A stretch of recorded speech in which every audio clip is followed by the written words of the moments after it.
Bonjour à tous, donc Anthony, co-gérant de la société Diligence.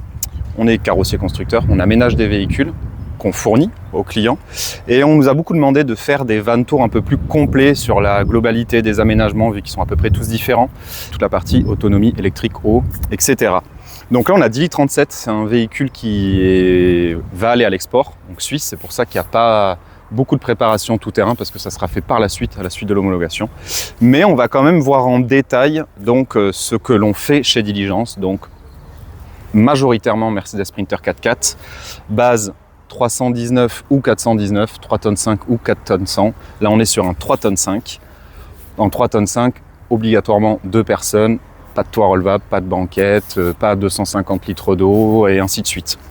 On est très limité en poids. Celui-là, donc, c'est un 319, toujours pareil avec la finition Select, mais tout ce qui est option tout-terrain, donc superstructure rehaussée, le DSR, boîte automatique forcément, et la version donc avec la plus grosse puissance moteur, qui est de un peu plus de 190 chevaux. Donc base 4x4.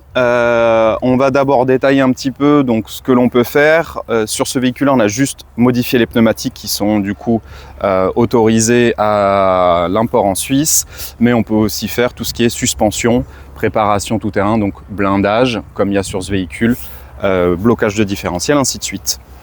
On a à l'extérieur ici, ce qu'on installe régulièrement, c'est le marchepied avec capteur d'ouverture. Donc on ouvre, on ferme la porte. On peut aussi le verrouiller si on veut directement. Et là, on a aussi toute la partie donc store. Voilà. Donc le store électrique. Pourquoi électrique? Parce que la manivelle à 3 mètres de haut avec l'extension, ça peut être un peu plus problématique. Donc en général, on peut soit mettre les pieds ici, tac, ou alors les mettre directement au sol. Ça permet en fin de compte d'avoir vraiment une ombre dans le véhicule lorsqu'il y a beaucoup de soleil qui tape à l'intérieur.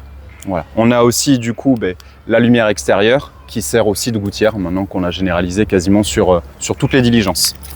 Sur télécommande. Ensuite les extensions. Donc là ce sont des extensions Motion Design. Tout ça pour avoir un lit transversal d'environ 195 cm.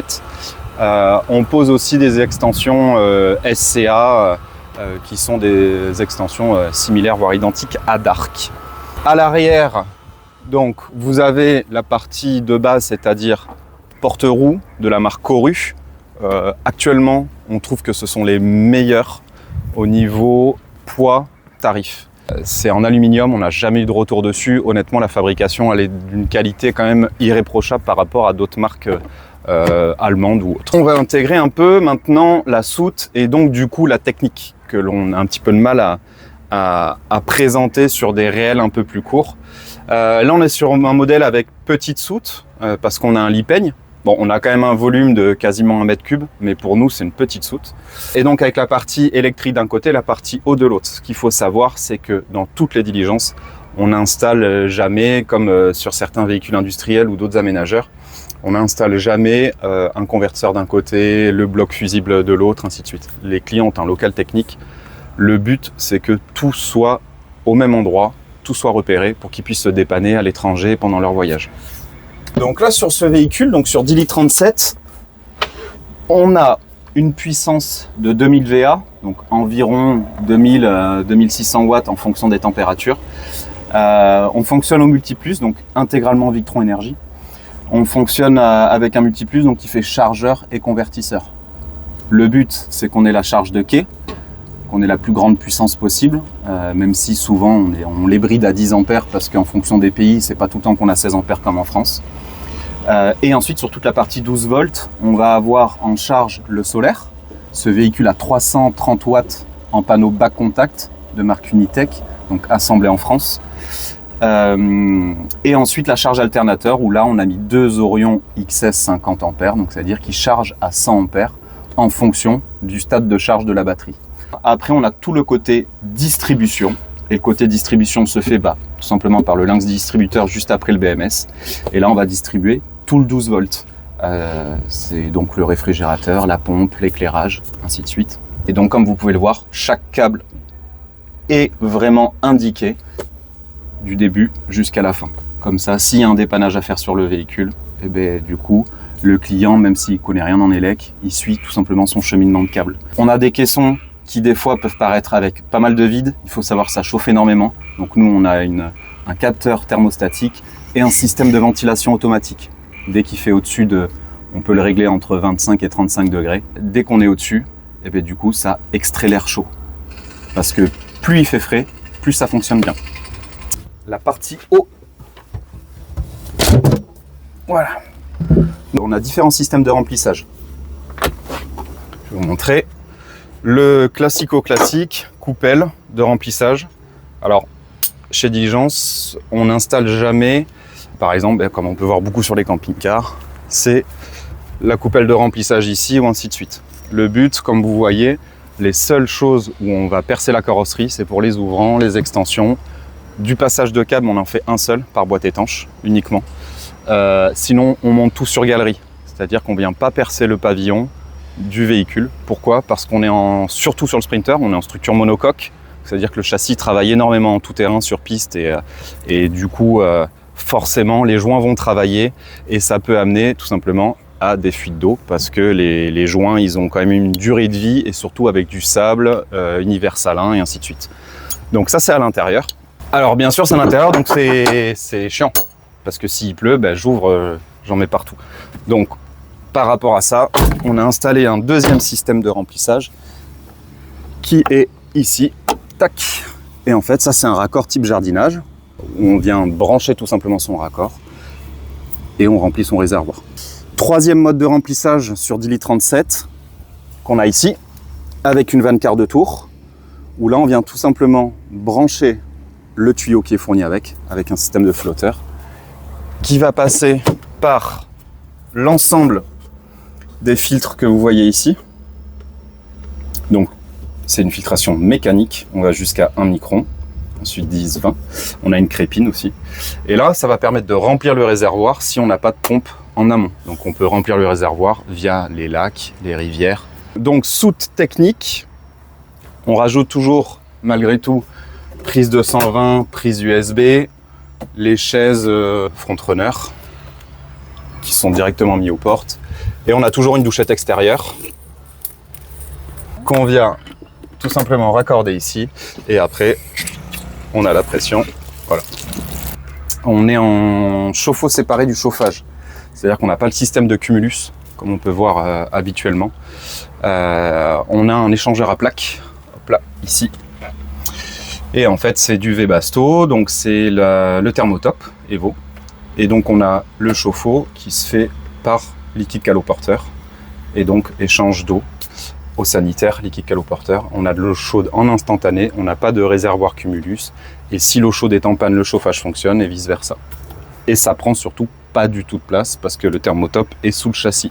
Et la soute, bien sûr, des rails d'arrimage de partout, en haut, en bas, pour pouvoir vraiment mettre ce que l'on veut. Dans ce véhicule-là, il n'y a pas de tiroir soute. Maintenant, vous allez me suivre au niveau de l'intérieur, parce qu'il est vraiment pas mal celui-là. Donc maintenant, on va rentrer à l'intérieur, for sure. Hop là. Donc, on commence par... Bon, petite tablette extérieure, ça fait depuis Dili 06 qu'on le fait, donc plus de 31 diligences.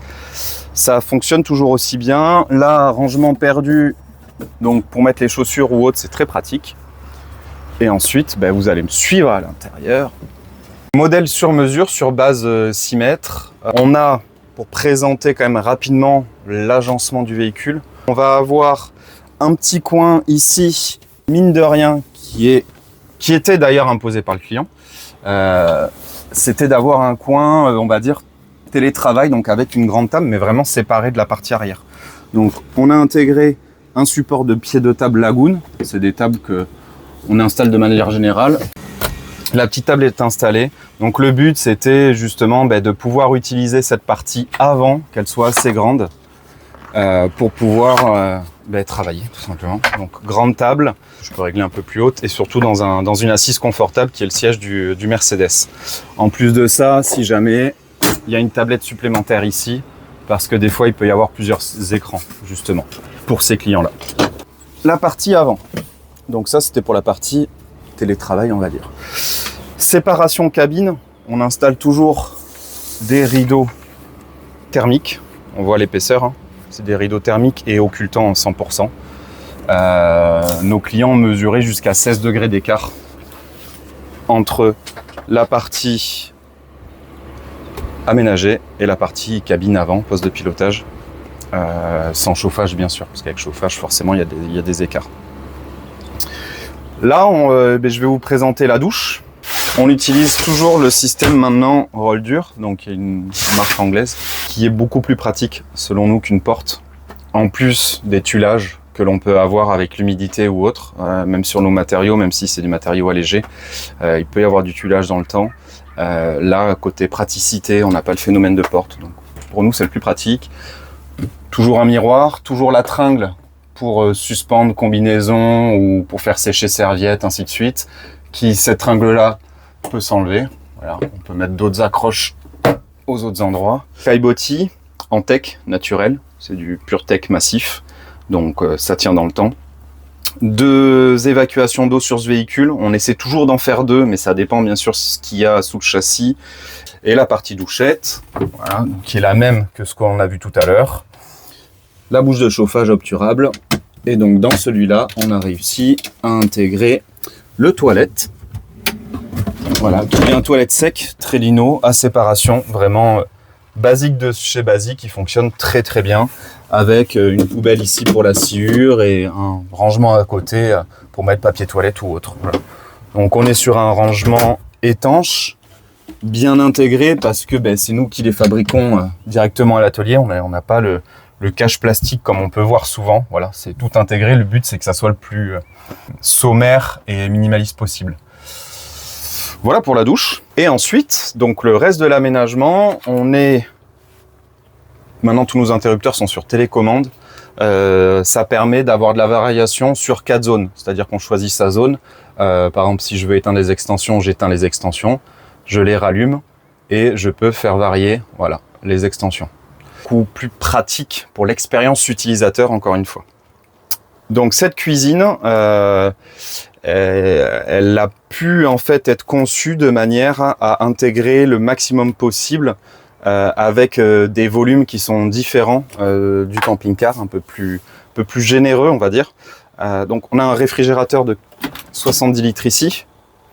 Donc bon, ce dométique s'ouvre des 2 côtés. On a ce petit rajout de plan de travail ici, si jamais on veut poser quelque chose. Cuisson à induction, parce que comme je vous ai expliqué tout à l'heure, on a un convertisseur de plus de 2000 watts. Donc, mis à part mettre les 2 en mode boost pour être à 2300 watts, ce qui est rarement le cas. Sinon, il y a 2 feux, voilà, séparés. Ensuite, on a la partie évier, donc qui est intégrée sous plan de travail avec le couvercle. Et ça, c'est du PEHD alimentaire au grade 1000. Donc, ça veut dire planche à découper grosso modo, sans aucun problème. L'évier donc intégré avec le mode de jet soit en douchette, soit comme ça, et ensuite on règle l'intensité. Une fois qu'on a fait ce réglage là, on allume, on éteint et ainsi de suite. Toujours pareil, souvent il manque toujours le rack à poubelle dans les véhicules. Voilà, nous on intègre toujours un rack à poubelle. Comme ça permet de l'avoir voilà, juste à côté au niveau de la cuisine. Ici, un tiroir bouteille ou autre, mais en tout cas tiroir bouteille. Et après, nous avons que des tiroirs partout. Donc, ce qui fait quand même un assez gros volume de rangement pour la partie cuisine. L'autre volume de rangement, qui est, on va dire, la partie buanderie, c'est la partie vêtements, avec 2 gros tiroirs. Tac. Avec 2 gros tiroirs, de la profondeur du couloir. De toute façon, on ne pouvait pas faire beaucoup plus. Là et là. Comme toujours, si on peut, sur toutes les diligences, on a un accès soute. Ça peut être aussi, bon, en général, quand on voyage, la soute est toujours pleine. Mais c'est arrivé pour des clients qui l'utilisent, notamment pour le chien, qui garde un petit espace pour que le chien puisse dormir ici. On passe côté donc dinette. Donc, on est sur une dinette donc 2 places forcément en face-face. Tac, avec la table de rabat. Et donc, une place ici où on peut utiliser les liseuses soit dans le lit, soit ici directement. Et à côté de ça, on a prise USB et prise 220 volts juste là derrière. Donc on peut utiliser directement sur la table. Et on a aussi prise USB et 220 volts directement ici. Hop là. La petite fonctionnalité de cette dinette en plus, le but étant, c'était d'utiliser, si jamais, en méridienne, c'était un petit plus. Et en fait, par rapport donc aux toilettes qui est ici, on a réussi à intégrer avec un petit plateau, un support de pied, on va dire. Et en fin de compte, on a fait la dimension du dossier en fonction pour que ça rentre pilou pilou. Et là, vous vous retrouvez avec du coup une grande méridienne. Ça, c'est un petit plus, c'était pareil. Souhait des clients, donc le but, c'était qu'on intègre ce souhait-là, quand on peut. Maintenant, je vais vous montrer du coup la partie principale, parce que le plus important dans un véhicule aménagé, c'est de passer des bonnes nuits. Et la partie principale, donc c'est le lit. Et là, ici, donc on est sur un lit peigne. C'est tout simplement un lit qui coulisse. Voilà, ça c'est le verrouillage en cas de fort freinage. Donc nos lits peignes, c'est pareil, on les fabrique nous-mêmes en profilé aluminium, haute résistance. Donc ça veut dire qu'ils coulissent voilà, juste à un doigt. On n'a pas de phénomène où ça vient bloquer ou autre. Et donc on est en structure latte. Là, ça permet d'avoir un lit donc de 140 par 195. Et comme je vous disais tout à l'heure, c'est-à-dire que même si on a le lit d'ouvert, et bien ici, tac, on a quand même la petite tablette le matin que l'on peut utiliser facilement. Ça veut dire qu'on n'est pas obligé de bouger l'autre. Tout simplement quand il dort, on n'est pas obligé de le déranger si on veut prendre son petit déjeuner par exemple. Le reste des rangements, ça va être tous ces meubles hauts. Donc le client voulait que des meubles fermés. Et donc à chaque fois, on a un volume quand même intéressant parce que, comme vous avez vu, ceux-là sont un peu plus fins. Mais par contre, au total, on a 7 meubles hauts. Donc ça fait quand même du volume de rangement dans un 6 mètres. Je rappelle que dans un 6 mètres, on a même pas 6 mètres carrés d'espace au sol. Point important de la dinette que j'avais oublié, c'est ce maxi coffre. Voilà. Donc là, on a vraiment un très gros volume. Je pense que je peux presque rentrer dedans. Donc honnêtement, on avait douté s'il fallait le compartimenter ou pas. Et finalement, non, le but, ça, c'est vraiment du gros volume, que ça soit pour des sacs à dos ou autre, quand on veut partir en randonnée. On a nos sacs tout prêts, on le range là, quoi, plutôt que d'être en soute et ainsi de suite. Finalement, beaucoup de rangement dans ce véhicule. Sur la partie technique, donc toujours notre panneau de contrôle via l'écran Victron Énergie. On a notre chauffage, notre chauffe-eau. Donc chauffage 4 kg, parce que c'est un véhicule qui va être utilisé aussi dans les pays froids. Surtout en tout cas en altitude. Et donc chauffage de 4 kg à air, qui est sous le châssis encore une fois. Le but, c'est d'abaisser au maximum le centre de gravité. Et ensuite, on a nos petits boutons. Donc là, on a une antenne Starlink qu'on vient allumer et éteindre. On a notre pompe à eau qu'on vient allumer et éteindre. Et ça, c'est l'électrovanne pour ouvrir, vider donc les eaux grises et refermer l'électrovanne. Et là, c'est pareil, il y a un seul panneau de gestion. Donc souvent, on les fait non visibles. Là, le client le voulait visible pour y avoir toujours accès. Et donc là, ça permet de voir tout simplement, en ce moment, on est en train de produire 57 watts en solaire. Le quai est déconnecté, l'alternateur est éteint, donc le moteur est éteint. Donc on n'a pas de charge. Le niveau de batterie, ce que l'on consomme actuellement. Et on a une vue globale des réservoirs d'eau aussi au même endroit. Et là, on a la vue vraiment totale avec l'état de la batterie, l'état des réservoirs. Ça permet de, juste en un coup d'œil le matin, de voir directement comment est-ce qu'on doit programmer notre journée. Voilà. Je pense avoir fait le tour sur le véhicule. Si on veut parler des matériaux un petit peu, quand même, et de la fabrication d'une diligence, on fabrique des véhicules donc du coup qui sont vraiment utilisés et utilisables pour la piste et le tout-terrain. Alors attention, c'est pas des véhicules d'expédition, hein. On n'est pas dans du poids lourd avec 1000 litres d'eau et une garde au sol rehaussée, des véhicules qui vont faire vraiment de la pure expédition. On est sur du véhicule d'aventure, tout simplement. Honnêtement, le véhicule en lui-même, le Mercedes, en général, on arrive plus facilement aux limites pilote que les limites du véhicule. C'est déjà un bon véhicule sans aller dans l'Iveco Daily 4x4. Et le but, c'est que ce véhicule reste maniable, léger.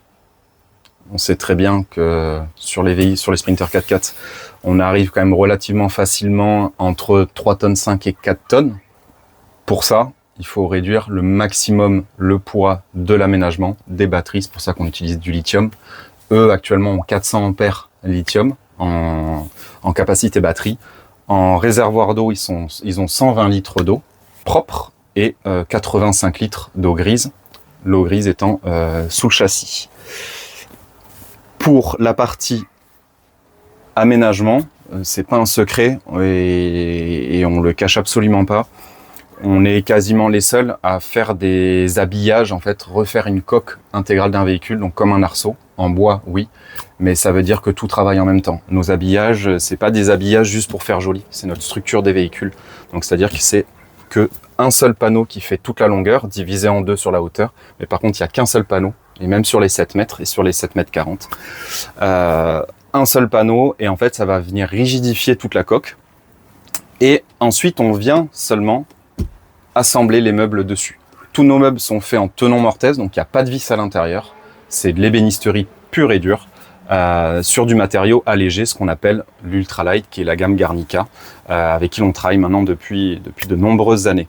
En tout terrain, en franchissement ou même un petit croisement de pont, on va avoir le meuble haut sur une longueur comme ça qui va se tordre complètement. On le voit, on l'entend, mais il reprend toujours sa forme, du fait qu'ils sont en tenon mortaise et non pas à vis.